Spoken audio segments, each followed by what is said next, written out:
Hello friends, my name is Dr. Ganesh Patil, consultant orthopedic surgeon, Shri hospital Kharadi. तर आज आपण knee replacement बद्दल जाणून घेणार आहोत. काही मिथ फॅक्ट्स ज्या की तुम्हाला गरजेच्या आहेत की माहिती होणं. तर आपण आज जाणून घेऊया. फर्स्टली नी रिप्लेसमेंट सर्जरी ही कोणामध्ये आवश्यकता आहे, कोणामध्ये करण्याची गरज आहे.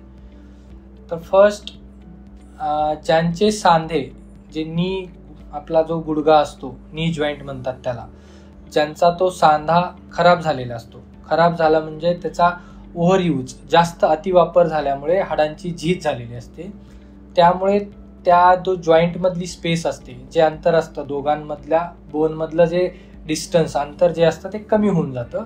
त्यामुळे सांधे एकमेकांवरती घर्षण करतात आणि ते घर्षण झाल्यामुळे आतमधला जो सॉफ्ट पार्ट असतो, मऊवाला, जो दोन साध्यांमध्ये गादीसारखा पार्ट असतो, तो खराब होतो. त्यामुळे तुम्हाला चालता वगैरे व्यवस्थित येत नाही किंवा उभारता पण येत नाही.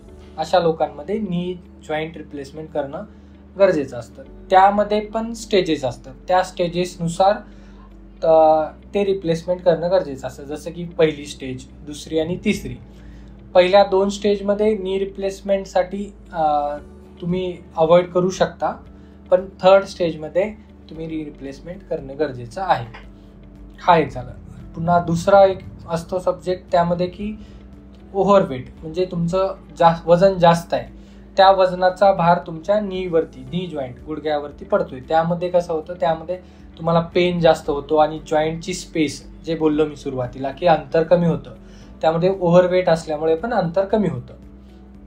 नंतर दुसरा, तुम्हाला एखाद्या वेळेस फ्रॅक्चर वगैरे झालेलं आहे, ज्यामुळे की तुमचा सांधा तुटलेला आहे आणि त्यांचं तुम्ही ऑपरेशन केलेलं आहे.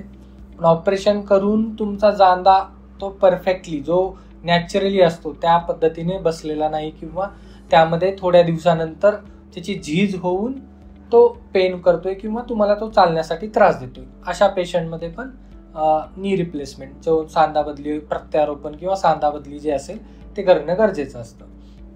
नंतर ज्या पेशंटमध्ये एखाद्या वेळेस तुम्ही खेळता खेळता पडलेला आहात किंवा लिगामेंट इंजुरी झालेली आहे, त्यामध्ये आणि लिगामेंट इंजुरी सोबत तुमचे बोनचे जे पार्ट असतात त्यामधून ते पण खराब झालेले आहेत आणि ते रिपेअर करून पण तुम्हाला तेवढा रिझल्ट भेटणार नाही की तुम्हाला पुढच्या गोष्टी करता येतील, पण काही काळापुरत्याच. नंतर पुन्हा थोड्या दिवसानंतर पुढे चालून तुम्हाला जर ते सांधा बदली ऑपरेशन करावंच लागेल, तर डबल सर्जरी, म्हणजे 2 वेळेस, आत्ता एक आणि पुढे एक सर्जरी अवॉइड करण्यासाठी तुम्ही आत्ताच करू शकता सर्जरी.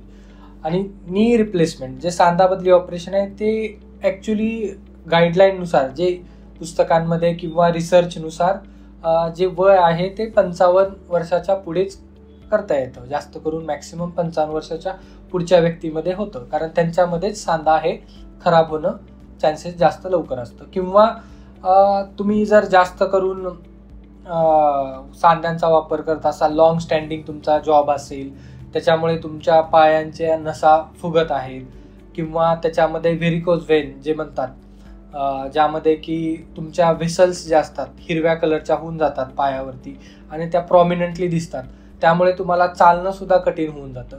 अशा पेशंटमध्ये लवकर सांधे खराब होण्याचे चान्सेस असतात. नंतर जे की जास्त पेन होतो, असं वाटतं काही जणांना माझ्या सांध्यामध्ये खूप पेन होतो, त्यामुळे ते पेन किलर घेतात. पेन किलर प्लस स्टिरॉइड, जे जास्त लोक स्टिरॉइड मतलब 1 वर्षापर्यंत स्टिरॉइड घेतोय किंवा पेन किलर खातोय, त्यामुळे काय होतं, ते सांध्यांची झीज जास्त होत जाते. त्याच्यामुळे over use of pain killer किंवा स्टिरॉइड, त्यामध्ये पण सांधा प्रत्यारोपण करण्याची गरज पडते. तर मित्रांनो, आता आपण बघितले की कोणामध्ये गरज असते आणि कोणामध्ये गरज नाही. ॲक्च्युली यंग एजमध्ये करण्याची गरज नसते. यंग एजमध्ये तुमचं जे असतं कार्टिलेज वगैरे, जे बोनचं जे असतं, गादी जे बोलतो आपण, ते रिकवर होण्याचे चान्सेस असतात. तर यंग एजमध्ये अवॉइड केलेलंच बेटर आहे. तर तुम्हाला याबद्दल काही अजून शंका असतील तर तुम्ही श्री हॉस्पिटल खराडी येथे ऑर्थोपेडिक डिपार्टमेंटला व्हिजिट देऊ शकता. थँक्यू.